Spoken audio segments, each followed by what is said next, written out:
Or does nothing belong? Or is there? Is there? An opportunity to put anything in beer? I feel like animals don't belong in beer. Oh, you don't want to age on like a good, no jerky beers. Or no jerky. I don't think so. Whoa, That's like a whole new world. I never even This thought beer, about that. this beer is aged on jerky, possum jerky. Well, they have all those beers that have that it's like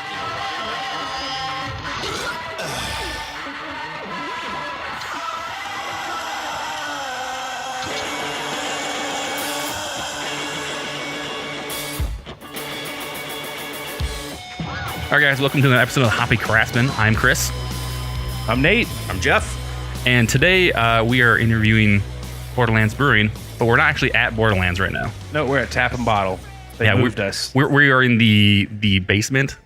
Yeah, we got evicted from Borderlands and put in the basement of Tap and Bottle. We call it the We Speakeasy. couldn't be any happier to be here, though.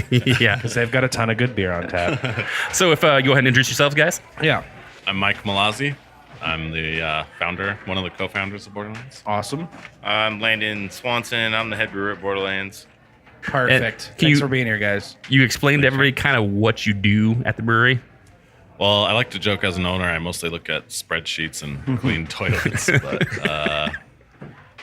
we actually just went over all of our roles the other day. Perfect. At a meeting of the minds.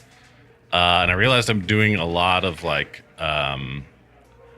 relationship maintenance. So like vendor relationship maintenance, distributor relationship maintenance, community development maintenance. Yeah.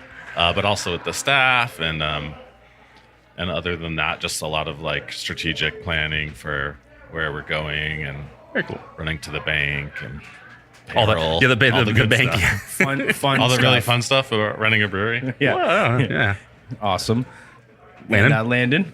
I actually do have the fun part of the brewery. I make the beer, so that's the best part. Mostly Borderlands. I brew beer, deal with production and all sides of distribution and all that stuff. Handle our growth the best we can, and cahoots with everybody else. And I get to brew beer every day, so that's pretty exciting. Right. I could give you a list, but No. the burden beer. of doing all that Yeah. quality control. it's like pushing buttons, tasting beer. Step by step. Cleaning. Turning this knob, cleaning a lot of stuff. Yeah. I was like, sometimes not so fun stuff. Not- But then in the end, I still tell myself I make beer every day, so it's pretty great. Yeah, could be worse. Yeah, a you lot can't worse. complain too hard about that, right? It could be, absolutely. So we introduced what we called the rapid round, but it's similar to a lightning round kind of in our podcast. So the first, It's several questions relatively close to each other. That's really and pretty easy ones, it. I like to think. and we call it the rapid round. yeah, I wasn't here for that. let's That's, start that's with a some new name for me. softballs. Yeah, feel it could become the rapid molasses round. Really, is what it comes down to. It could be just, when you answer the question, feel free to just keep going on. It's Are we totally okay. trademarking the rapid round? We probably Still work on can't. that name. Still work on It's trademarked right now. We just said it. So, Mike, we'll start with you. What was your gateway beer? The beer that got you into craft beer? Oh, that's a great question. So I went to Colorado State, and I guess it would have to be Fat Tire and or Sunshine Wheat. So That's the second time we heard that. Yeah, Yeah. that's a good one. That's good. Landon? And yet, Landon, next question to you automatically. Pete's Wicked Ale. Really? Okay. Okay. Pete's Wicked was my one. Yeah, that was like an eye opener for me. That was Really? great. Yeah. Were you mad when I think somebody else bought them and they changed the recipe right at some point? It didn't taste the same anymore. Well, changed hands 3 or 4 Right. times. Then they finally squashed it, and then I don't know. It was. Essentially, it was like an amber ale. Right. Yeah. Nothing too crazy, but. I don't know. It was the first beer they did it. If I had it today, I'd probably be like, "Wow, what the heck?" But That was, it was. you're like, that was great for the 90s. This is amazing. That was the one for me for sure. I used to be a guy that looked forward to Pete's Wicked Winter Ale. Oh yeah. And then after the buyout, it stopped. I'm like, where is it? Where did it go? Yeah. The same thing. I'd probably find some and be like, wow, this tastes like shit. yeah. What did they do to this beer? Well, I think we did that with, was it Wicked Voodoo? Was that what? No, Black and Voodoo. Black and Voodoo, Like we yeah. couldn't find it forever, and then they brought it back and it was like, this isn't very good. I forgot Right. we hated this. Yeah. This one's very good. So the next one is, what is your moped beer? my moped beer, A beer that you would be I'd be ashamed to drinking on a Vespa. in Italy or something. You love to drink it, but you don't want your friends Specifically- to see you drinking it. Specifically on a Vespa. That's a good question. I'd have to say it's probably like a Modelo. Okay. You know, Yeah. pool There you beer. go. That's this Thank guy. you. Pool beer, exactly. Pool beer. Yeah. Pool Pool beer. Seriously. All right. Nothing wrong with that. Lynn? So I mean, I'm never ashamed. I mean, Beer is beer. let's be honest. I was like, I like to drink beer, and sometimes you can't afford or your body can't handle Yep. brutal craft beer. So for me, it's probably like the super cheap beer at Trader Joe's. Oh wow. Simpler times. Wow, Simpler man, all right. times, man. Very nice. Simpler times. Don't be ashamed. It's not great. It's just, you know what? It's great on a hot day. I right. remember when beer only had one flavor. I like beer, tasting beer. It's delicious. So the next one is, what is your deathbed beer? Like if you were on death row and you could offer like one last meal. Yeah, beer? and you could pair it with a meal too if you really wanted to. Jeez. Let's see if you want to get to the next level. Let's Landon, do that. you go first. Death row beer. You gotta think about this. He went I was in- like, wait a That's second, hard. like, That's not can a we just, lightning like, round state that question? question, come back from the lightning round for the Oh next my one? god. My gosh. I don't know. The only thing is for me, Oh, I there's know no what it maybe is. specific beer. It was maybe 10 years ago, and I was like how Home Alone made someone feel back in the day. I put Right. everything up to that forever. Right. So maybe how great one of those early beers for me tasted. I had so if anybody's familiar, New Glarus Brewing Company long ago used to have this thing. I don't know, they changed it like Untapped or Unplugged, and they did it as a Thumbprint series. And they did this barrel-aged sour, and it was just a straight badass Britannomyces sour with some just really great lactic tones. It was so good. And then they finished it in Chardonnay barrels, fresh dump Chardonnay. So it came out like rich and vanilla. Selling me. Yeah, I had right. that. I'm in. I was like essentially like that beer. That Okay. was like the one for me.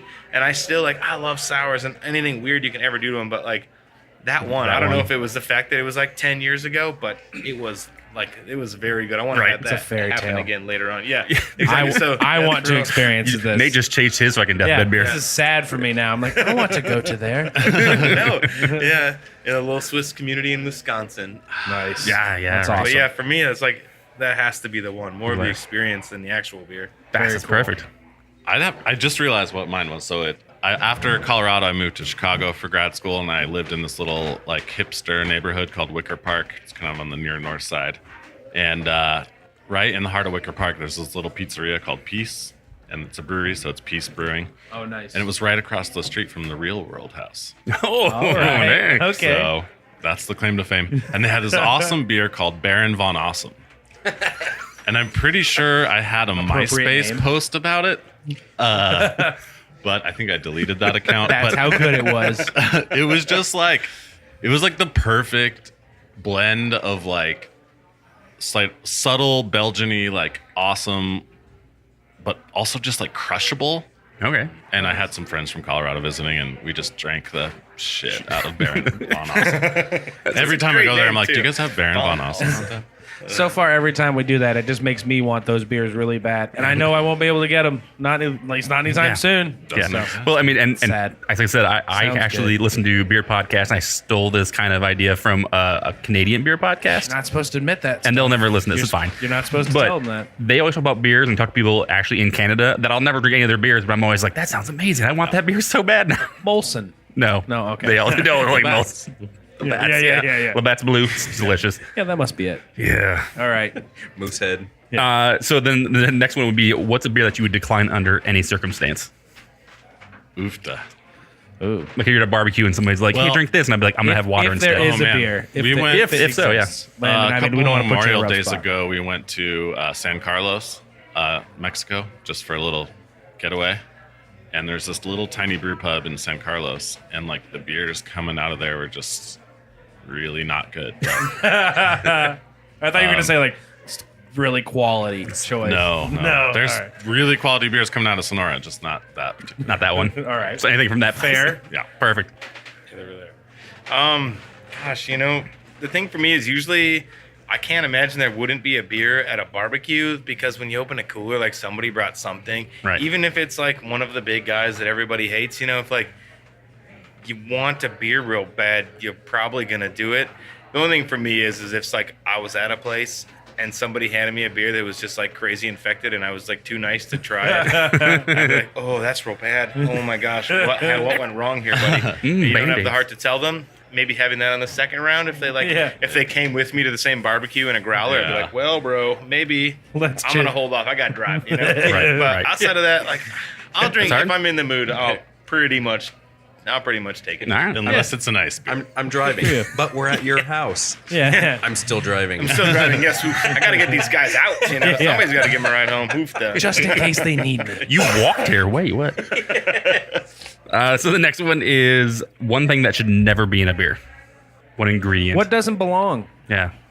Or does nothing belong? You know, or is there? Or is there an opportunity to put anything in beer? I feel like animals don't belong in beer. Oh, you don't want to age on like a good, No. like a good, like no a good. jerky beers or no. No jerky. I don't think so. Whoa.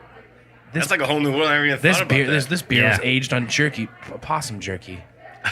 Well, they have all those beers that have like, that it's like, Rocky Mountain oyster beer. Yeah. And I think someone did like goat brains. It's like, why? I don't know. No Why vertebrates. not? is the Yeah, answer. right. That doesn't make sense. Yeah, I remember, like, if I could think back when I first started making beer, like looking out at the beer community, and anybody did a third of what anybody's Oh, doing yeah. now, even any of the weird stuff that's happening now, like I could imagine that, Right. Oh yeah. but there's just no way you could ever fathom that. Right. They put, bull's nuts into a beer. I've got an answer to that question. Peaches. I don't find peaches to be. All right. That's why I'm here to say shit that people disagree with. But yeah, Here come peaches. the emails. I haven't met many peach beers that I've been all about. I haven't met any actually. Thanks for So yeah, sharing. there we go. Hey, I can join in, can't I? Yeah, in our own it's your round podcast. robin. forms a really great answer. Is what it is when somebody makes orange and chocolate beer. If they make orange chocolate, that's just gross. It's a Yeah. nasty flavor. And You don't like put it in chocolate beer- oranges? I was gonna Gross. say, man. Ugh. Every British person. But I is love now chocolate really oranges. upset. We just lost all our UK listeners. Oh, every British person is now just like incredibly upset. yeah. Yeah, someone That's just, what- All someone three just of did them. one. that are listening. Someone just did like a chocolate orange like stout or something. I can't remember who it was. Yeah, but I love those smash. I love I was thinking the chocolate same thing. oranges. It's like I love the that's chocolate gotta be orange really thing. bad. It is a divisive. But a beer. Yeah. I don't know All about right, we split the room on Next. on chocolate oranges. Yeah, raise your hand if you like chocolate oranges. No, let's keep going. I like them. I just don't want my beer. To I think be we just don't want to one. age our beer on them. Apparently, If I want chocolate and orange, I'll eat one of those chocolate oranges. You just throw them into the. it's gonna randalize her with that going. You went upstairs. Yeah. The next one is your favorite place to have a beer. That could be anywhere, a brewery, Yeah. It could- outdoors, anywhere. A beach. I believe we've had that answer. That was Nate's. Oh, Dang it. Yeah, don't steal it. You can't take Nate's. no, that was the I'd Nets say at it's Port playing Vita. bocce ball. That's like my favorite. Nice. Playing bocce ball, having a time beer. to have Nice. beer. It's like made for beer drinking. Nice. Balances your throwing. I'm gonna try that. Favorite place to have a beer? Gosh, it's ridiculous. There's just so many So many places you places. can have a beer. Man, it's like Yeah. this is a I know, dumb right? fucking question. Everywhere. You just say everywhere. Yeah, It's I was fine. like, I like Anywhere beer I'm having a beer. everywhere. You're like anywhere that starts any day that ends with Y. His current favorite place to have a beer? That chair. I think it's it's a very nice chair. Yeah, that's It's perfect. fun to better like than drink the on chair I the had sidewalk before, in so. Vegas. You know, just like I mean, it is. New Orleans. You go to was it New Orleans or friggin' Vegas, and you're like, this feels weird. Yeah. I don't care what I'm drinking. This is awesome. There are no rules. yeah. no. Just walking out of a casino and drinking a beer is great. So the next one is. So actually, this is probably more towards you, Landon. Your favorite beer to brew and your least favorite beer to brew. And you may guess if you do anything brewing. Mike, you I'll you can- put on also my get to earmuffs. answer. Yeah, yeah. Also get to answer that question. No, you're skipped. You're skipped, Mike. Sorry. No, My you go. favorite beers to brew are anything, man, I don't know. The actual brew are gonna be anything super rich and malty. Those are like the beers I truly, truly love to make. And beers I don't like to brew. Actually, before I came here, beers I didn't like to brew were IPAs. And that's So I was gonna say what we do, you should and now I you should love tread them. carefully. You're on a show called the Hoppy Well, you're Craftsmen. doing a great job. Landon. Yeah, I was like, I used to hate making IPAs, but making the I don't know, it's like IPAs that I love now, so it's a very different thing. Yeah. Yeah, truly, like the beers that I love are malty ones. Beers I don't like to make, I don't know. After IPAs, it's just like Just difficult, it's hard. difficult beers to make. I like the most difficult beers. I don't like Really? the simplest beers to make. Right. Okay. That's fair. I mean, like I that. want, if I'm going to make something light, I want it to be something that's at least curious enough that's going to be light. You know, you work real hard throughout the process to make sure it's good. So Yeah. even a curious Pilsner is still, like, to me, I guess if you can pick it out. Yeah. I don't know. It's like such maybe a cliche answer for a guy who brews beer for a living, but it's sort of why I do it, you know? Yeah, Yeah, absolutely. Fair enough. But honestly, your favorite beers out of Borderlands, I mean, is the answer to that question, really. I mean, the stuff you like to see brewed. I mean, Anything is also a good answer, I suppose. I mean, it is your brewery. no, I'm definitely sort of lean towards the darker side of things. So Yeah. German chocolate's my jam right Yeah, now. man. God dang. I would that say is a that good beer. the keg of it at Real Wild and Woody was We fucking had that at phenomenal. Real Wild and Woody, and we were so excited after having that. We're like, oh, they're canning this? Yeah, I think I told like 5 or 6 people, Hell like, you should go yeah. try this beer. Go try that beer I at Borderlands. jetted when they put that in the valley. That's awesome stuff. Yeah. And yeah, it's in cans. That's even better. Yeah. All right, so the next one is what's the next big trend in craft beer, or what do you guys think it should be, or what it is, or I definitely think sessions, Yeah. are on the rise. You see session everything right now. So that's Apparently seems they to be don't. where it's going. They don't think we want big beers anymore. yeah, Wrong. You don't want to buy drink 2 beers? yeah, exactly. you don't want to buy a bomber of 14%. That's true. Yeah. No, it just when you pick up that 32-ounce crowler of like 12% beer, it gets a little bit tough, I suppose. It's a challenge.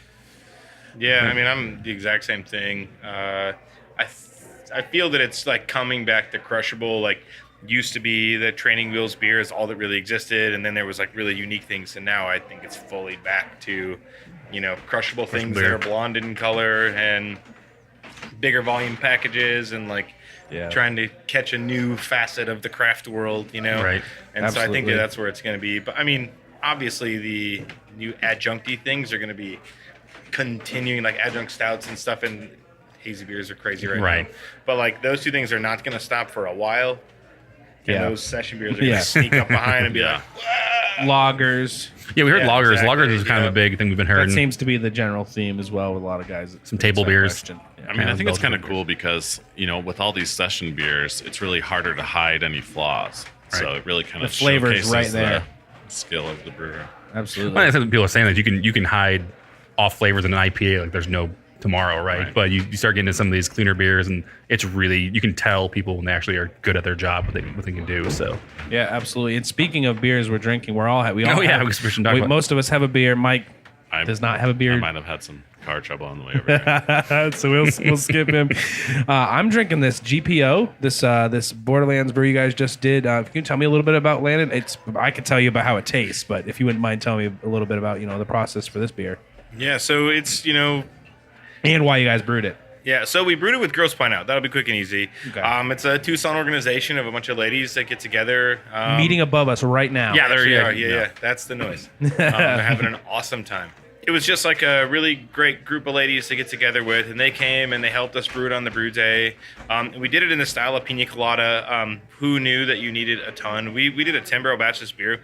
We added 20 pounds of coconut and 100 pounds of pineapple fruit and 25 gallons of pineapple juice. Yeah. And it's there, certainly, but oh boy, I was blown away that it needed as much as it did. Really? But truly, it's a, Borderlands take on a New England style IPA. It's awesome. Man. We tend to have pretty ugly New England style beers, which I certainly love. I mean, they're great. Yeah. They're characteristically very muddy beers for us, and but it turned out great. yeah, Hell yeah. I'm drinking the same thing. I actually got a second one. This is my second of the same thing. The coconut and the pineapple on that. It's crazy, man. The aroma. Yeah. Good stuff. Jeff, what are you drinking? I'm drinking the second Saison from Pueblo Vida. Okay. And you, Lynn? I'm drinking the same thing. Nice. The Pueblo Vida Saison. You guys got I together. did have on one of this. the GPO beers before this. Just so you know. Okay. It's really good. Jeff did too. Let's get that out of the way. It's got it tastes like kind of like a Pilsner Saison hybrid, but you get like that little kind of Belgian-y kick on the Right there tail at of the that. end. It's really good. Yeah, good stuff. I mean, honestly, I just want to talk to you guys more. I mean, we'll go into the beers you guys make right now. I mean, I definitely want to talk about Grabthar's Hammer. Oh man, that was A little bit, if you don't mind. Special, automatically, like that's honestly probably my favorite beer I've had in I don't know, several months, and I've been, obviously I drink a little bit of beer occasionally, but yeah, just a little bit that went into that process of that beer, I guess. You guys disrupted the whole. I mean, Tombstone was like at a fever pitch. Everyone was like losing their mind over Tombstone stuff up in the valley. And then Grabthar's Hammer came out, and everyone's like, "What's Tombstone?" That Grabthar's fully one of the best IPAs I've ever had. Really no good. doubt about it. 100%. I mean, because some beers, not some beers, but you guys can't. A lot of beers get canned right now, and some beers just don't can super well. It's just the way it is. These IPAs, especially the Northeast IPA, just seems to lend itself to being like super have a problem with oxygen. Man, that beer is so good out of a can. It was an emotional moment. It was so damn good to have that beer. I enjoyed it, and I was sad when it was all gone. So, yeah, I just wanted to. Was there a question about in there? No, there's not. But how'd you guys make that beer? What went into it? What were the hop additions on that? So Grabthar's is it's most all Galaxy. So in Grabthar's, it's about Shocker. Makes sense. Yeah. I mean, the Galaxy is hence why the name Grabthar's Hammer. Yeah. God, so good. We there is a little Citra in it as well. The cohumulone in Citra is a little bit lower, so it tends to add like lower bitterness, and so it's like one of my favorite kettle additions, if you will. Okay. In something Noting like that. all this real quick. Yeah. Good. All right. But it's that beer is a lot of hops. We did about 6 pounds per barrel. So it's a lot. I mean, you have to put a lot of that stuff to get a lot of those resins, like all of those oils and stuff through. But fully, Grabthar's was sort of one that we tried to lighten up from our more like mainstay Toole Avenue. Yeah, that's right. like our all year round, New Right. England style IPA that we're doing. Also great. Yeah, and we just kind of lightened it up, like lighter grains, pulled back some of the body a little bit of it, but still kind of came full circle on that mouthfeel, and Yeah, man. Yeah. it turned out really nice. When I was sending the photos to these guys, I just kept sending them gifts of like orange juice because I was like, it was just so good. Put it in your stocking. Yeah, right. Seriously. And the QR code on that can went to Alan Rickman's Wikipedia page, I believe. That's if I'm correct. Yes. That's awesome. I mean, Yeah. what led you guys to start doing cool things like that? Well, I mean, it's funny that you said that because right before Grabthar's Hammer, we had done one of these other double IPAs, New England style, and that was for our friends up at Ground Control. Right. Sitting in a tin can. Yeah, and If I that was remember phenomenal correctly. too. Yeah, we went to Ground Control for that release. That was awesome. Thank you. Yeah, I mean, there's a lot of business aspects to it too. Like the hops in that beer are, that beer is basically so expensive to make that you can't really distribute it. Right. And, we had some special opportunity to get some hops. So it's not like something that we can make all the time. So it just sort of like it lent itself to doing these sort of collab brews Right. between like some of our best accounts and just really showcasing them and showcasing what Oh, yeah. Landon can do. That was awesome with Ground Control. That was super neat. Thank you. Yeah. But that QR code going to Alan Rickman's page, that was so neat. I Yeah. was just like, that hurts a little bit. I'm gonna go watch Galaxy Quest. No, that's awesome. Yeah.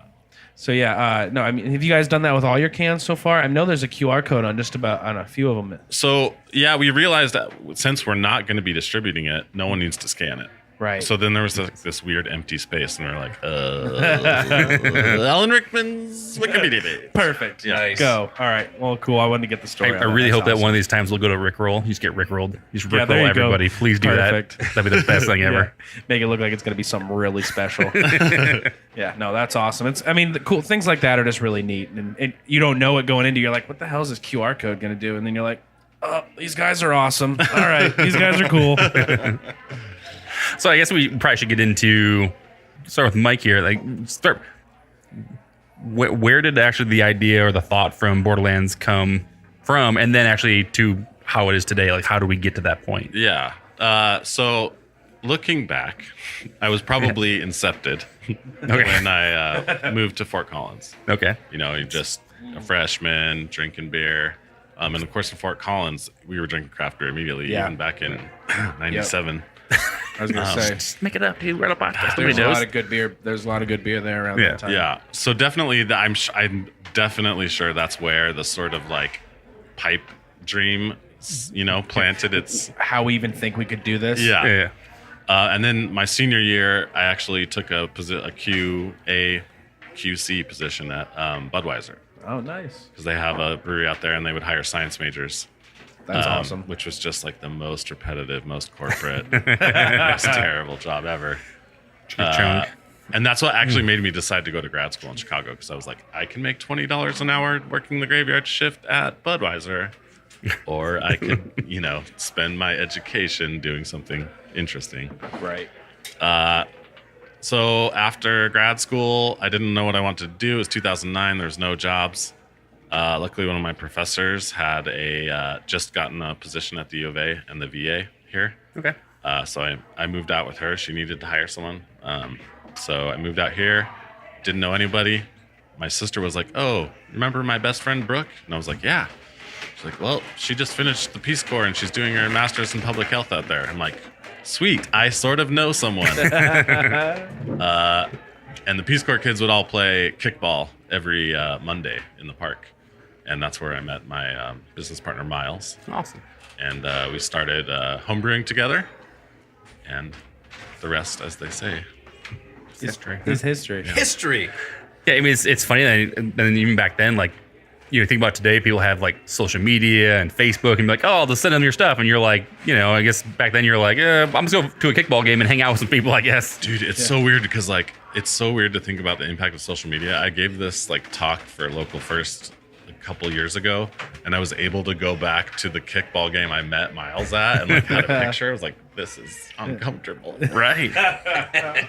So you actually had to go to a place and meet people and actually introduce yourself just randomly to people you don't know. That's so hard for people to fathom, I guess. Now, so I guess fast forward to opening to your current locations. How'd you guys come to get that spot over with all the trains? Yeah. Well, we were definitely looking downtown. Even back in 2009, 10, when I moved here, there was sort of the whispers of something happening downtown, and we were like, you know what? We just want to be down here, and we kind of want to get in while it's not so expensive. Yeah, you guys have an awesome location. And we were looking around. We actually were almost about to move into the Exo Coffee space, which is right next to. Yeah, I was gonna say right next to us, right here. And then we found this spot. Oh yeah, tip that mic up a little bit. We found this spot across the train tracks from there, and it was actually a condemned building. Oh, really? Yeah, so it had no roof, and the whole roof had to be rebuilt. It had to be reinforced. All the works. Yeah. Damn. And it was a 100-year-old produce warehouse that actually belonged to Miles's great uncle. But That's awesome. no break on the rent for that. Yeah, right. No, fine. No. No, that's an awesome location over there. You have to try, I guess, right? You literally have to be like, Yeah. my great uncle used to own this place. Yeah. Is that anything? No, all right. All right. Bob's your uncle? Yeah. And then, so Landon, you joined Borderlands when? So March of 2016, I came along. So I've been there, just over a year and a half now. Yeah, I came here from South Dakota, Yeah, the beautiful state of South Dakota. absolutely. Now, and you're a lead brewer now at this point over at Borderlands.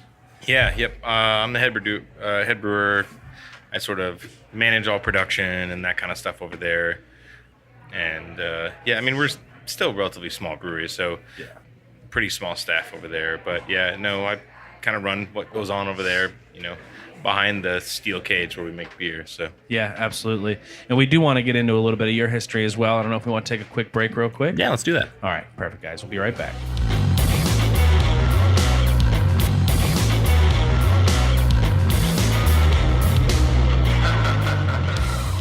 Sit at a beer fest.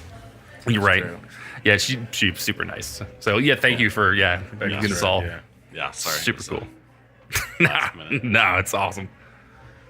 We're back. We're back. All right, guys, we're back, and we were actually off, obviously not recording, having great conversation. That's how it was always works. It does. I was talking to you both about the Grabthar Hammers release and how you guys did that with One Stop. Is that One Stop Express in I forget the name. It's like One Step Gas and Food Shop. Yeah. Yes. Yes, in Chandler. In Chandler. And yeah, so tell us a little bit how about that worked and their eagerness to work with you guys.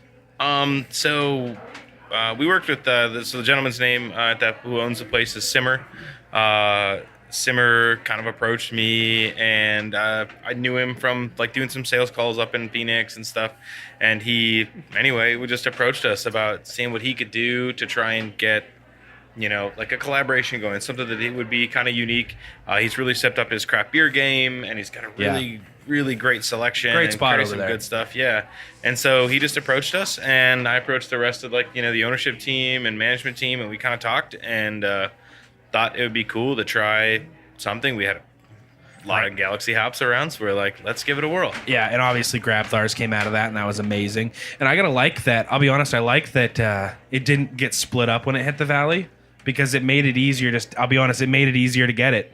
You see like Tombstone's releases, and obviously people want to go, they go after that stuff, but they get split up, between GCM, 20 different places over the course of the valley. So every time you get there, they're gone. It's like And trying to get a Cabbage Patch Kid in the 1980s. Yeah, exactly. Yeah, it was nice just to be able to go over there 2 days later, and it was low. It was low because obviously people wanted that beer. Yeah. But it was nice to be able to go over there a couple days later and pick up a couple 4-packs and enjoy that. That place is awesome. They've got a killer craft beer selection, and they're in Chandler, Arizona. So I was saying, they enjoy that. They have so much beer, and I kept walking around. They're like, "Can I help you with anything?" I was just like, "No, I'm just trying to see super all the nice places you have beer at. I haven't seen it. This is amazing." Yeah, I just gotta sit here and stare at your bottles for the next 20 minutes. Yeah, I felt like a weirdo, but that's all right.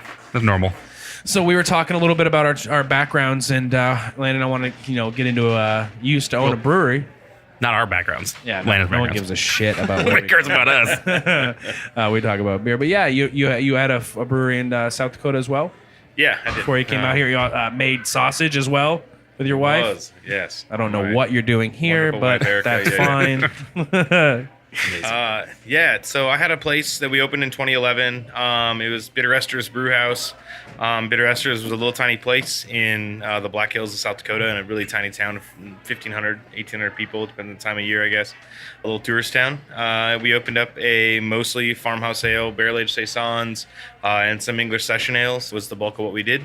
We brewed on a 3-barrel system, so it was pretty tiny. We handmade sausages of all different kinds. My wife made sausages, and I'm sure there's some funny jokes out there, I guess, about that as I get into that. But I don't know about any jokes, but I'm jealous, man, because that sounds awesome. A brewery and handmade sausage joint. I would have wasted some time there. it was awesome. I mean, we had a great time. It was, like small town, pretty conservative. People are like, I drink. They're like arguing because Bud Light and Coors Light kind of thing. They're like, "Ugh." And then I'm like, this is we'll the try wrong this. argument, guys. It's Chevy the same or Ford. color, but it smells like a horse. There you are. And they're like, I hate that. And then like 6 months later, they'll be like, can I have more of that horse beer with the fruit in it? I'd be like, done. And people really turned it around. It was pretty incredible. Yeah. Just came out here eventually for family, you said? Yeah, so my wife's family's pretty much ish from here kind of thing. And her and I wanted to change. We wanted something to do. We definitely moved way before we were ready to go. We weren't ready to really get rid of the brewery and restaurant. But I saw this job, and I was like, it's not like there's going to be a ton of breweries hiring a full-time brewer. And so I met the guys at Borderlands, talked on the phone and stuff, and they were awesome. So Made sense. yeah, I mean, they had a really, like a good idea, a good future of what they wanted to do. Yeah. They want to do a lot of fun adjunct stuff. They were going to give me the freedom to do what I wanted to do. Obviously, we had some other stuff. We're in full production on some other stuff that we got to do. But, I mean, I don't regret it at all. It's been awesome, Yeah. You said you came out here 5 months, really, before you even ready. You had to have your wife finish up some stuff back home. Yeah, actually, my wife and I got married in February. At the end of February, before we moved out here, I started the job here on the 14th of March. So, like, This was your 2 months honeymoon. later, That was your honeymoon. You're like, I I'm was going on vacation. whirlwind See you guys later. honeymoon. Yeah. So then she hung out here for a month and I head back, and she finished out the really summer strong seasonal, and That's awesome. She emptying barrels for you guys. that was really the best part. On the phone, she'd be like, "Hey, so we're running low on some stuff. I need to empty another barrel," and I'd be like, "All right." And so I'm like trying to talk her through this stuff. She broke a pump in half, and I was like, "All right, how'd you do that?" And so, but it was She's like it was Hercules. Good a lot woman. of fun. Yeah, it was great. That's awesome. That's Quite a the great ride. story to hear. All the South Dakotans with like 8 drafts of more than 10% to 12% ABV all the time. They're like, why does this taste like whiskey? Because it's soaked in whiskey. They're like, whoa. You're welcome. That's awesome. That's awesome. I apologize to your family right now. That's great. So you're coming up on 2 years now with Borderlands. Yeah, it'll be 2 years in March at Borderlands. Cool. What was when you first came out? I mean, I have to ask, what was one of the first breweries you got started with over at Borderlands, as far as something you really got to put your hands in? For me, it was Toole Avenue. I mean, that was the first beer that I really think that one out. We went with. I mean, it was a hard one because it's a style of beer I'd never drank anything near. We couldn't get like Treehouse or Trillium or anything like that in South Dakota. Right. And if you did, it was like beer traded, and then like imagine how long it takes to a month from and a half old. It got to Yeah. 100 degrees at some point while it was in packaging. Yeah, I mean, Borderlands wanted an IPA really bad. It was something that we really didn't have, and so anyway, I mean, we just worked really hard, made a lot of small 10-barrel batches of that beer. That's killer. Gotta say, not great in the beginning, and we worked really hard and just thought about it, and me and the whole brewing team got together and we're like, fix this, make this, do this, and then I mean, it was about maybe 6-7 months later, we were finally like, we should send this beer out. And I'm real proud of that beer. I think we all are. It's a really great beer, and I'll be perfectly honest, I got to try it for the first time a week and a half ago, and it was badass, man. I was like, damn, this is good. And I'd heard about it I felt ashamed. I was like, I should have had this beer way before now, but it was super good. So yeah, that's awesome. So that was one of the first ones you got to take your lead brewership at least. Or, yeah, that wasn't I a mean, question. and German chocolate, of course, like that was like the fit beer for me because I was excited. So we did a lot of we did a lot of English beers. Right. And so I did a lot of casks in South Dakota. Nice. I love traditional cask beer. And German chocolate, we did Real Wild and Woody 2 summers ago. And it was the first one I'd been a part of. And they were like, Real Wild Woody. And I'm like, here we go, You're guys. like, this is me in a beer fest. And then they were like, I was like, let's just take a cask porter, a really good English porter. They're like, you're stupid. And I'm like, what? How about Nobody no? wants that. Yeah. And so I was like, but that's a real beer. And they're like, no. times. Simpler times. And they were just like, no, Landon, you need to. And I was like, what? You want me to just start throwing some freaking chocolate into a beer? You know, just like some grumpy remark. And then ended up Like, being, nailed it was it, like, yeah. You're like, that They're like, sounds yes, good. Landon, I was like- exactly. they're like, yes. And then it ended up being great. Do that. That was good. We had the taster of that at Real Wild this year, and I was just like, damn, can't wait for this in a can. phenomenal. Holy shit. Go right ahead there. Oh, I was supposed to say. Well, maybe we should jump back to kind of Borderlands and how actually. how absolutely. the name Borderlands. How did you guys come up with that? Like, was it actually sitting around drinking some beers and was like, this is it? Well, I mean, no, we wanted to identify as like a regional brewery, Okay. with that sort of attachment to the culture of the region and stuff like that. Right. But it's funny because one of my good friends actually works for the Sierra Club, and they had a Borderlands campaign, which is like trying to educate people about the impact of the border wall on the ecology and wildlife of that area. We were like, Borderlands. That's perfect. We like, and stop. I'll stop with all the rest of that. I like the name, Borderlands. no, just kidding. No, that's awesome. No, that's killer. I guess that kind of leads me to one of my questions I had. How is your beer? The beers you guys make. How is it connected to your area in Tucson? I mean, obviously you guys like to work locally. How is that? How is it connected to Tucson? Yeah, that's one of the first things that we wanted to do. That's sort of why we got onto the sort of adjunct track. So prickly pear wheat was one of the first obvious incarnations of that. Right. We get our prickly pear from a local company here that produces it year round. So, and then also just like the Mexican vanilla in Noche Dulce. Yes. And we actually had a pecan brown ale for a while then, and those were made with pecans from just south of here. So Nice. And Landon, do you have anything to add to that before I continue? The local, what makes your beer as local as possible. I mean, and we also work with like local, fruit growers and, some local organizations. When things come available, they let us know, and we can do some small batch stuff. There's just been a lot of, if you look at like the sort of like the past on Untapped or any way you've like tracked the beers at Borderlands, we did so much with like, there'd be like an organization that'd be like, yeah, we juiced all this local citrus. but we have all this extra stuff. Bummer, we had to just throw it away. And I'm like, don't throw it away, give it to us. Wow. Yeah. So we made like some, citrus saisons and stuff with them, and like really neat things with, just stuff that people were gonna throw away from right here in Tucson. Like, people picked from Tucson trees. Right. It was a lot of fun. I don't know if a lot of people know up in the valley, but Tucson just got awarded the City of Gastronomy by UNESCO. No So shit. that was like a big deal for us. And we've as like the Baja Arizona brewers, like the Southern Arizona brewers, we've been trying to partner with our culinary partners down here. And there are some crazy restaurants. Yeah, From what I mean, yeah. we spoke to a PV last week. They said the same thing. Yeah. So last year, all of us actually partnered with Edible Baja, and we produced a beer with one seasonal ingredient from here every issue. So every 2 months we were doing that. That's very cool. That's very cool. I was gonna say, so doing that with like citrus and local ingredients and stuff, is there anything else that helps set you guys aside? Because at this point, we talked about, we said Pilo Vida, and I think you guys are over 20 some breweries now in Tucson. Yeah. What do you guys do to help set you guys away from those guys or ahead of those guys, or wouldn't you know? I think we've always been considered sort of more experimental, maybe than most. We had Citrana before. It was really cool to have sours. We canned it first, so I don't know. We're just kind of nerdy, experimental people. I think is the general impression. That is absolutely true about Citrana. I was happy. I was like, oh, nice. I would see. You really were, especially for local. A canned sour like that. I was like, that's badass. Yeah, I mean, with Borderlands, it's really just like, what can we do to have the most fun and make people like it? Right. Like make something that people want and have a lot of fun with. Dealing with local fruit or just some crazy idea that we had. That somebody would be like, "Are you sure you want to go ahead and put?" And then like somebody like throws it in, and we're like, "Yeah, let's do it."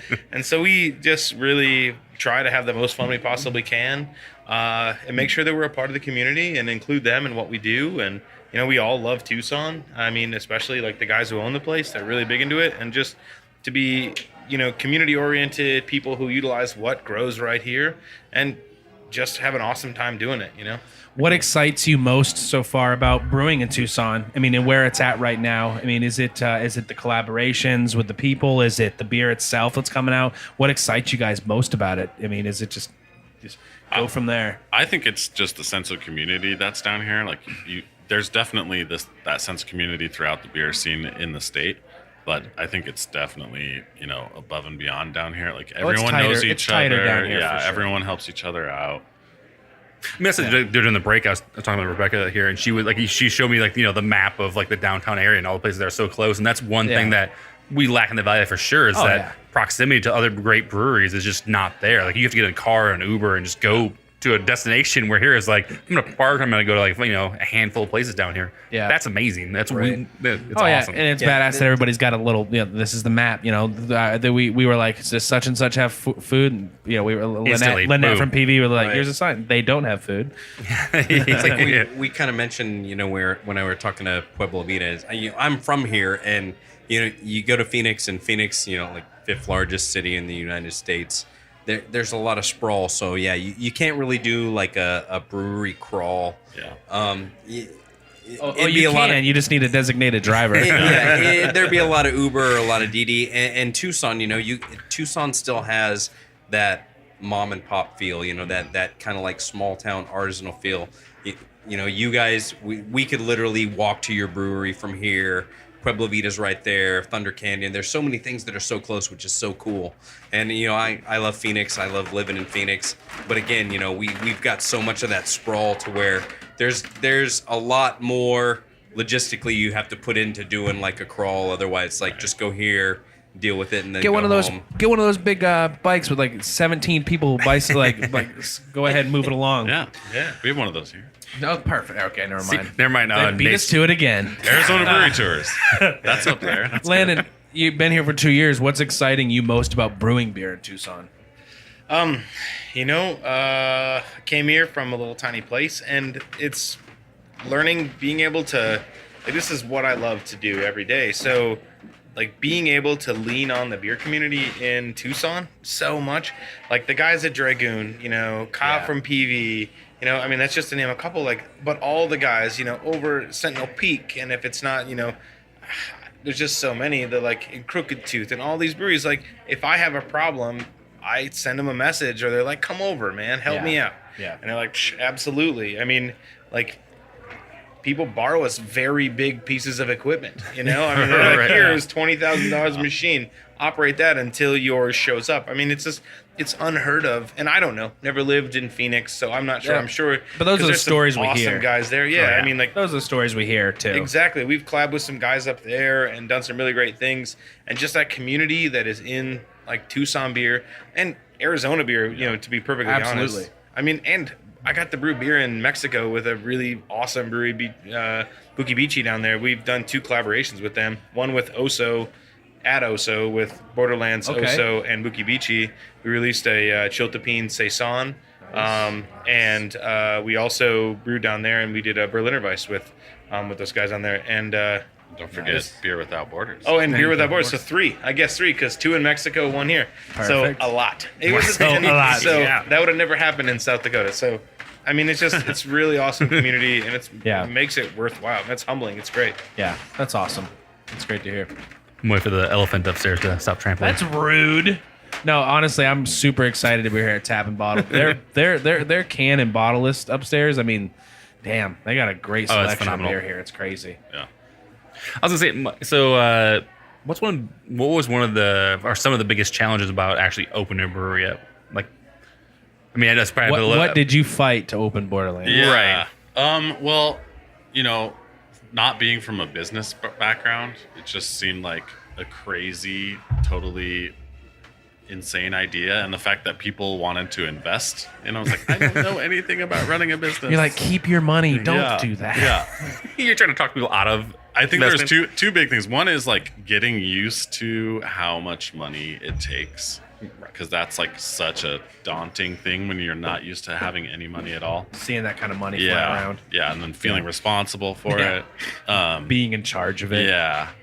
And then the other is just like sort of city of Tucson is sort of notoriously bad in terms of being friendly to opening businesses, but it's bureaucracy. They've got to be Right. warming. I Red mean, tape. you're building breweries are building this city pretty heavily. You'd think that they are the craft brewers It's guild are more helping like move now there's that the knowledge towards- of how to like Yeah. push it through the system That's rather good. than but yeah. Hey, that's something. In doing this show, you realize the knowledge to be able to get through a system like that is half the battle. And the breweries that do it before you, hopefully they share that knowledge. We did get a lot of dispensation for being in the downtown area. It's called the Rio Nuevo district that they've been trying to develop downtown for like 20 years. So I love your guys' spot. I saw they were like They were like showing some a couple a place to get married right out front of your bar. By the way, I was super fucking jealous about that. I would have liked to. Would have liked to have known about that about 2 years ago. So they could be like, and I do, and I'm going directly into Borderlands. Perfect. Yeah. I love your guys' spot over there because I am a dork and I like trains. So I was like, damn, they got trains going by every like 30 seconds. It's just I nice. love this shit. It's just nice that Tucson's doing something about downtown. 'Cause, you know, I kind of mentioned in the last podcast with Pueblo Vita. You know, I'm from here. I joined the military, so downtown and the Greyhound stations not lost on me. And again, you know, back then it'd be like, hey, we're gonna go hang out at this brewery. Where's it at? By the Greyhound station. It's like, yeah, have fun. I'm not going to show. I don't feel like getting stabbed when I'm drinking beer. So it's cool. You know, there's the facelift that's going, and again, there's a lot more going on downtown where they actually want people to come here and spend their money. So it's nice to see them investing in, you know, making downtown Tucson look habitable, and you know, now it's a place to go do stuff and drink beer and have good food instead of, you know, going down, hope I don't get stabbed or, you know. Well, and it's all local. There's almost no national brands down here. And that's awesome. Right. That's so badass. Sorry, guys. It's a running joke. Sorry for us. I say badass too often, and that was the first one of the show. It was. That was Pee Wee Herman's. I beg to differ. Landon got a badass in there before Did he? you Well, did. he probably said some cool shit. It's not my fault. I had a question. I lost it. Shit. that's so funny. Sorry. That's all right. Yeah, I had a question. I lost it. I was gonna say, what's next for you guys? I mean, at this point, you're canning your beers, you're distributing them, here in the valley some too. What's next for you guys? I mean, what can we look forward and to? I remembered my question too. It's not important. Yeah, Don't worry. we kind of got a lot of sticks in the fire. We kind of have just been doing sort of a little bit of incremental production increases, which Landon has diligently been working towards. Landon is nicely managing that. Yes. One hat off, put one hat on. Yeah, it's like playing Jenga on a train. I don't know. But the other things we're doing, we're looking at opening a Phoenix tap room. Yes, please. I hear East Mesa's really nice. Get you some cross Yeah, streets. the tax breaks are the right price. But yeah, so probably some more production expansion down here. Oh, and we are going to be exporting a beer to Mexico Nice. to serve the Puerto Penasco crowd. Okay. Oh, very nice. Yeah. What I was gonna say is collabs wise. So you did the sitting in a tin can. What else have you guys done? Oh, man. Yeah, what are That's your other collabs? Or at least One of our if you first want to ones highlight it. was with Wilderness. We also do one every year with Hermanos, our anniversary beer, Pima County Stout. Okay. Oh yeah. We did one with Sentinel Peak and Hermanos. That was the 3. We brought that to Real Wild Woody. That's the other beer I had when I was there. Well, from you guys. We've done others with Oso, the pumpkin, but with Grand Canyon. Who else have we done collabs with? Would it be easier if I asked you who you haven't done? possible. Like who you haven't done actually a collab with? I just think it's fun. It's like cross-pollinate your people, show Oh yeah, what fun stuff you can do together. it's great to see those names together. Yeah. I mean, it's good to see, especially when you guys did that. I remember when you guys did that collab with Wilderness. It's like, oh yeah, Borderlands. I mean, that was one of the first times I'd heard about you guys. Yeah. So that's awesome. I did. Would I you got it. consider a collab with some amateur homebrewing podcasters? Of course. Sure. Yeah. Perfect. No, We bring little to the table, but we have arms we could lift things, maybe, possibly. I'm putting together a right. 15-gallon brew system. We can feed you down to my garage. Come on down. Nate can sanitize let's do it. stuff like I'm in. nobody's business. Nice. Perfect. I know. I guess it's a question for you, Mike.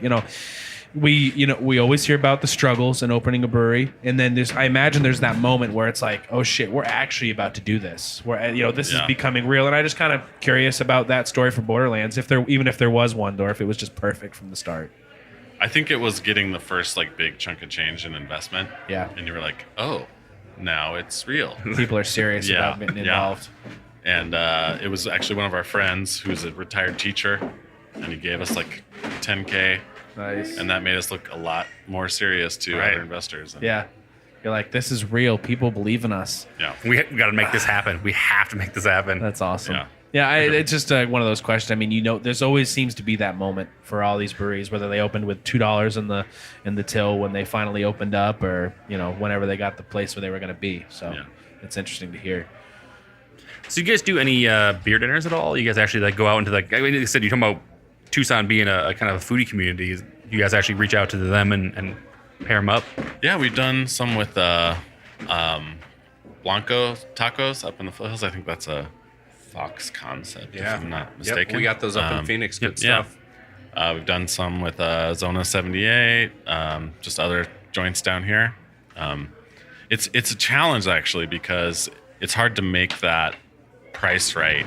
And then restaurants have the additional constraint of they have a regular beer menu, and they have to figure out how to fit that in. So cans make a lot more things possible. So Really? Yeah, that's awesome.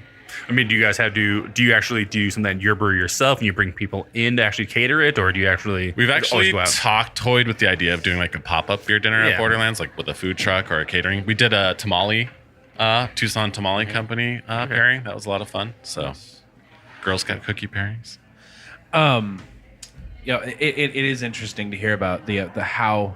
I mean, not only a lot of people automatically think of the beer, but really culinary wise, Tucson, there's some good places to eat up here. Yeah. So that's cool. How many barrels did you guys make last year, Landon? On the spot. We looked at you together. So let's see here. Last year, 2016, I think we did about 650 Yeah, barrels. it wasn't maybe? much. 650 barrels. What are you guys looking to get? I mean, we're ramping up from what I've Yes. heard from the boss. Yeah, Where we're are you probably guys? paced this year to hit 13 or 1400. Wow, more than double. And we're gonna do. More We than got some new double. equipment on the way and stuff. I mean, we're really trying to like keep up with the love of Phoenix and the love of Tucson. Yeah. I mean, there's only two markets we're really fitting in right now. Right. And so we're really trying to ramp up our production as best we can. I mean, it is neat good to that. see. I mean, I'm really hoping that we can, maybe That's get where even working up in a to 100-year-old more than building that. really makes it fun. People say to me a lot, they're like, "Oh, it's there's such a great trains. building." I'm like, "Have you ever brewed beer there?" Yeah. You're like, I don't really care if there's some cool train going out back. If you get like very, MacGyverish in the way you use your Landon's space, and definitely his middle name is MacGyver. But you guys are doing basically self-distribution with your cans, right? You guys just like load up a truck and head up to Phoenix with that stuff. Just You guys for go through- those, the Grabthar's hammer and the sitting in a tin can. Yeah, Yeah. Ian came up with his car. Yeah, Picked up sitting in so his- yeah. So did Simmer. Yeah. Yeah, the hops are so much on that beer we can't give the distributor. A Yeah, cut I mean the on price that. point's so tough That's- to hit. That's actually like a lot of the big success with those beers is being able to serve out of your tap room and finding like a local collab Oh, yeah. group to do it with. And That's the stuff way to make do it, good. though, too. I mean, I wouldn't even want to get involved with a distributor at that point. What a much cooler way to do it. The way you guys worked with that person in Chandler. I mean, Samir, that's awesome. Why would you want to do anything different than that if you can keep it local like that? Obviously, you have never self-distributed. Yes, I was gonna say. Actually, Mike, I haven't. So in my really fluff world, it seems fucking awesome. It's like riding a rainbow on a unicorn. It's like let's take our current low margin and fork out even more of that to a shit. distributor. That's funny. That sounds like a great idea. Thank you for that, Mike. That's funny. So more than double you guys are looking at for this year, or excuse me, 2018 rather. That's awesome. I just think that kind of stuff's neat. I mean, I know you guys. I'm not surprised, honestly. I'm like super happy to hear about it.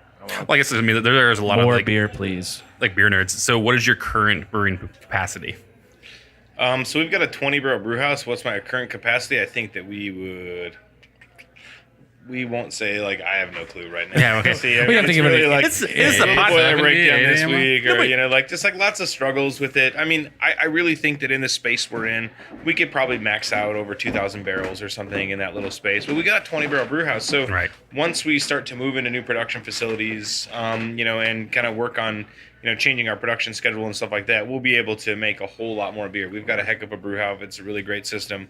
And so we'll be able to 20 barrels. do no joke. much more if we can, And so right now in our tiny little space on the railroad tracks, it's definitely a little hard to, do a whole bunch into, but we've got some new equipment coming in, it may even like impress myself and make even more than that next year. But, it was already much double in production this year. So I think that, being able to do it again. It's a next nice year. problem to have, though. Oh yeah, absolutely. it's awful. So, you guys are actually canning in house as well? You actually have your own canning line, or you actually? Wait, or are we using the mobile canner? Yeah, we use Mobile West, Okay. San Diego. Those guys got to be fucking killing it. Dude, I need to invest in that company. That's Gotta be insane. killing it. Matt Wampner. Yeah, wow. There we He's go. a hero. We need to talk to them, actually. We should talk That's to a those good guys. question. It sounds like He you was know just here him. this weekend, Oh, actually. it sounds like Mike knows him. Got an in. There we go. Yeah, talk us with You'll somebody. you'll have to help can. Yeah, while that's you're- I was going to fine. say, you'll have to Oh, help. twist my arm. You saw us at Real One. We have a mole podcasting situation. We can Wow. totally do this. I think we It's just not a put big deal. I think we just put a show together. We come, we can for you, and then we talk afterwards. Done. All right. Perfect. Nate discovers a bunch of half full cans that he has to Yeah. drink. Yeah. Oh, another low fill. Darn. Oh, this was low. Oh, this one's dented. I don't think this one has CO2 headspace. I gotta Microsoft drink it. fell 2 points. Dented cans are 20% off. Why is this can on the floor? That's weird. All right. Yeah. Christopher? Look, you just throw it to me. Yeah, sorry. So let's go to. I always throw it to you. Let's go to some of the events you guys are doing right now. So, Yeah, good stuff. again, we talked about earlier how when this podcast is going to come out. Oh Jesus, there's Ooh, like things going that upstairs. elephant just fell. Catastrophe. Someone just took a dive. Someone took a dive upstairs. All right. Sorry, Chris. Let's talk about some events you guys are doing right now or that are coming up in the future for people to check out. Yeah, our next biggest event, which is actually one of the biggest events all year, is the All Souls procession. So if you haven't been, it's one of the biggest events in Tucson. It's really awesome. It's the Day of the Dead celebration, basically, in Tucson. And this Very actually cool. comes out on the All Saints Day. It's actually the weekend after, out of respect for the. Nice. Well, it's the weekend after Okay. Dia de los Muertos. It might be on All Saints Day. I don't really Okay. know. But it's November 5th, Let me check my calendar. noon till whenever. Noon till it stops. Yeah, as well. Are you? Yes. Can you tell us any deets on that? Landon? Landon, go. So something in like a totally different vein than we have been lately. We're releasing a Belgian dark strong ale, something along the lines of a quad-ish kind of thing. Very cool. We're gonna release it in 22-ounce bottles. We're doing bombers with this one. That's a second so- piece of exciting information there. It's sort of So- like the traditional, like you have an altar to your, loved ones that have passed, and then you Okay. give them a bottle of beer or this and that. That's super cool. Yeah. Yeah, that's super cool. So I was going to say, and speaking of that, and this is actually a special occasion, but do you, like you guys are canning your beers, do you think that bombers are kind of going on the way out? Like people Yeah. not really big fans? You don't see them anymore. No, no, You know? not unless you're Maybe out of the brewery only is Yeah. about the only place you see Well, I've them. also seen several articles that said, growlers are dying because, more people Growlers. are like, Yeah. buying buying crowlers. cans. Yeah, you're and- right. Yeah, the it's 32 ounce just- cans, they're so easy to seem to fill. Yeah. Well, that's something that I mean, for hydro flasks They keep or the those air kind out of better. things. I have so many glass growlers right now, and I use 0 of them for the most part. Like I buy one, I get it filled, and then I never use it ever again. So for me to be able to, reuse a vessel over and over, or even a growler where I can actually get it filled and it's sealed, and I can drink it today or tomorrow, not a big deal. I'd like to see growlers go away. Yeah. Strictly so I could stop spending like $60 on the special growlers. Like the one upstairs here at Tap and Bottle. That one's cool. God damn it. But I is don't really need cool. it. I don't need And it. I don't need it. But it's awesome. Yes, you do. Yes, you do. yeah. So. These people got families to feed. It needs Nate. you. Yeah, I was like, Yeah. yes. I need that with a fill of this GPO beer, if I'm perfectly honest. It's really good. I know. Yeah, hats off to you guys for that beer. That is a cool one. That's awesome. I believe. And to the GPO girls. Yeah, no, Yeah, I believe they cut all that pineapple, right? They did. Dude, they slayed almost 100 pounds of pineapple in like 24 minutes. That's awesome. I was blown away. I was like, it's going to take a couple of hours, ladies. Yeah. Whatever. They're like, and they were like, shit, now what? What are we gonna do now? Well- If you never cut a pineapple up, yeah, it's not an easy task. It's no. kind of takes some time. I unless feel you're like I one would of have come those- away with it wearing like 25 band-aids. And the acid's like eating into your hands. Yeah. Yeah, you get a cut. Absolutely. Like, ooh, there's a cut. It's Rebecca. And there's a cut. Hey, Rebecca, how's it Yeah. going? Yeah, absolutely. Want to be on a podcast? Yeah. All right. No, she doesn't. Evidently. All right. Yeah. Don't look at me. So yeah, and what's coming? What is the next can release if it's on the horizon? It'll probably be. Or if you can tell us. Maybe next- I think there's 2 coming at the same time. So we're gonna do the Puerto Penasco beer with our collaboration with Bukubichi. Cool. That'll be called the Spring Breaker. All right. All right. Very nice. And I there's wanna- another one. I'm ready too, to sit on a right? beach and drink that one already. Sort of in I was secret. gonna say, so like that's like the talks. take of what we hope is what's next is sessionable, delicious, crushable, and then we're also gonna do a beer for our anniversary. So we're gonna be canning a super amazing surprise for our anniversary coming All right. up. What date is that? So it'll be in January. Okay. So, mid-January. All right. Well, we'll just come back. I mean, before we'll that. let you know. It's on the. Week. We'll It's just come scheduled back on the and- 21st. I think. We'll just for go. right Oh, my now. birthday. Good. We will definitely Yes. schedule a show to Definitely. coincide before that. We have Sounds some new hotels where you can. yeah, perfect. No, so it's uber secret for the anniversary. Yeah, and that's kinda okay. On the point it for now. Yeah. I mean, we're gonna kind of hold off for a little bit. Hey, I don't know that about just over secret. that just starts excitement. I Yeah, felt one we were more so beer. close, and now all of a sudden, Yeah, I know. Yeah, it's just away. no, that's awesome. No, that's cool. Yeah, that's super cool. So actually, I want to talk about. Maybe jump back a little bit. I want to say that I've seen on your guys' website and social media that you guys are big into helping kind of recycle a lot of things you do as well, right? That's a big, huge part of actually who Borderlands is giving back to Sustainability. sustainability, which is amazing. Yeah, I think the brewing industry in general is like on the forefront of that. But yeah, we donate our local grain to a local farmer, and he's actually a pork producer. So there's his pork's all over restaurants in town. That's awesome. E&R Pork, check them out. We have we participate in TEP's community solar program, so we pay a little bit extra to buy some solar power. I serve on the board of a water conservation organization called Conserve to Enhance that's doing a lot of like riparian environment, repair. And absolutely. So. It's a huge thing too. I mean, it's Arizona. Like we're the desert, so water is a huge resource for us. So that's super cool that you guys actually are conscious of that and realize that it's a big thing for Arizona in general. So I mean, beer, it's pretty much all water, right? Yeah. No, you're gonna need water. Well, it's kind of cool actually. The Audubon Society just formed this Western Rivers Brewers Council, which involves brewers from basically all along the Colorado River. Nice.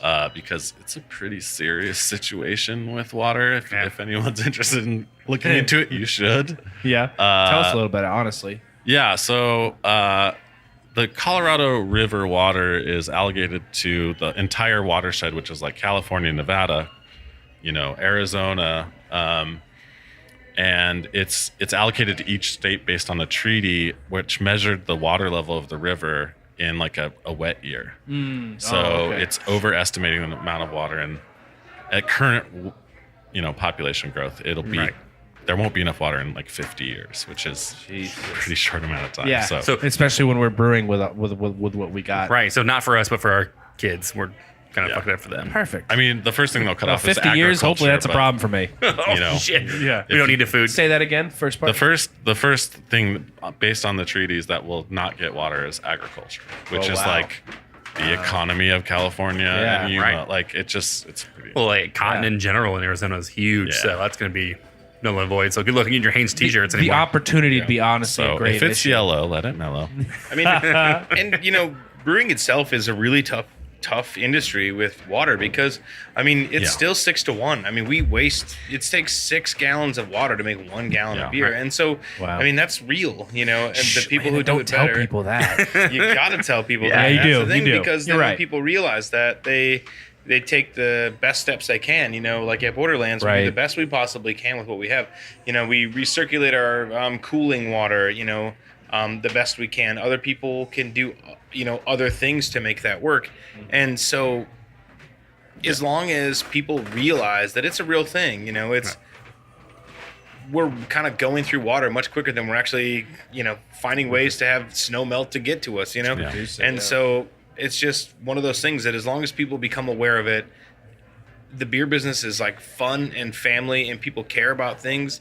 If you just take a little bit of extra time as a brewery and go like, wait a second, I'm not going to change the world, but if I can stop wasting water in this one way, holy crap, maybe we'll get down to 5 to 1. Yeah, and absolutely. Eventually, maybe we'll get it down to 3 to 1. Yeah, New Belgium and Sierra Nevada are at like 3 to 1, which they're at the leading edge. So No shit. That's awesome. That's really cool information. Really, honestly. You guys are standing now. Yeah, so those, It's almost like you had uncomfortable chairs to sit in. for a little while it is always good. So Yeah, no, that's super interesting information, and it is. It's cool to know that Sierra Nevada and those guys are trying to use as little water to produce their beer. You respect that. Yeah. That's cool. You guys are aware of that kind of So stuff. do you guys do events actually at the brewery? Like I know places do like hot yoga, or they have some kind of like come in and do things Yeah, during the Chris. night or on the week or Yeah, weekends. they do weddings. I understand the weddings, Nate. Just joking. And I'm also mad. I don't think that you guys actually do those. 3 years ago, I wish I would have known that they did weddings too, because You guys don't Easier actually venue. do those weddings. Is that actually your area that they do those at? no, we Okay. Clarissa Amada, events at borderlandsbrewing.com. Oh, perfect. Yeah. Will be your officiator. He'll Wow. actually I can't give be. you I was your gonna vows. say- There you go. Yeah. Wow, I seriously. just signed up for that little addition. I have 5 weddings under my belt, 100% Nice. success rate. Damn it. Can we get remarried at Me your and brewery? me and my wife Renew your screwed vows. up. Yeah, Excellent. All right. No, that's awesome. We can get remarried at the brewery. Sourceful. You and I can get married. in Brewery. I mean, Mike, Nobody we- has to we- know we're already married. I'd be happy to. 2 women. All right. So no, I just want to thank you guys very much, honestly, Thank you for guys. Yeah, for doing thank this you with guys. us. It's been a spectacular conversation. Just have a chance to sit down and speak with you guys about all the killer brew you make and the brewery you run. So if people want to actually follow the brewery on social media, where should they go? Facebook and Instagram are probably our 2 biggest outlets. Yep. Don't go to the website right now. At Borderlands. Yeah. at Borderlands for both of those Yeah, things. Facebook is our major source of all the events and stuff that we're doing. So Cool. yeah. You any place they'd like to follow you personally there, Landon, or do you just or Do you at not want Borderlands people? on Instagram? They called me Old Man Swanson for a Man, reason. Swanson. Because You I'm a chucked your little out of the loop. I'm a curmudgeon. Did you go throw your computer in the trash can when you realized I'm you were on pretty Google sure Maps? he has like Yeah, a I was nest like, of carrier what? pigeons on the I'm roof. just, I'm a little Midwest boy, They so can I just try not to. Yeah. They can see my house where on the internet? I don't want anything to do with this. You can I'm just write not to hip and Landon cool. I try Swanson hard. at Whoa, 119 whoa, East whoa. Toole Avenue. But yeah, I mean, Perfect. I don't really do much online. I follow some folks and see what's going on. But yeah, definitely just like see what's going on with us. Just our Facebook at Borderlands, our Instagram at Borderlands. You know, we do a pretty good job of letting everybody know what's going on. Yeah, absolutely. I mean, that's about it for us. And we'll be in touch for that Hoppy Craftsman collab. Bring it on. Let's do There it, you go. guys. That's gotta happen. Set up. We're working on that. We're this close. So Nate, where can people find us on social media? Instagram at Hoppy Craftsman, and same as Facebook. We have a website, I think. I don't know what the URL is anymore. HoppyCraftsmanPodcast.com. Perfect. It's getting ready to change. That's why. It is getting ready to change. So, big yeah. things in the works. Jeff, who are the fucking raddest fucking people in the world? Raddest fucking people in the world. Cena Gomez, San Diego Beer Talk Radio, and Mark Ballesteros. Those are our Patreon supporters. So, yeah. If you want to be a patron supporter and help support this show and what we do and hear more episodes, though we'll still keep doing no matter what, go to... We're gonna do them whether you like it or Yeah, not. if you like it or not, we'll still do it. It's patreon.com/hoppycraftman and donate. And we actually have some kind of cool levels for you guys to get some gear and or some swag, I guess is the key word, air quotes there. Perfect. So thanks for listening. Thanks for hanging out with us, guys, and talking. Thank you. Thank you. Yeah, thanks again, guys. Big time. As always, I'm Chris. I'm Nate. I'm Jeff. All right, guys. All right, have a good one. Thank you, guys.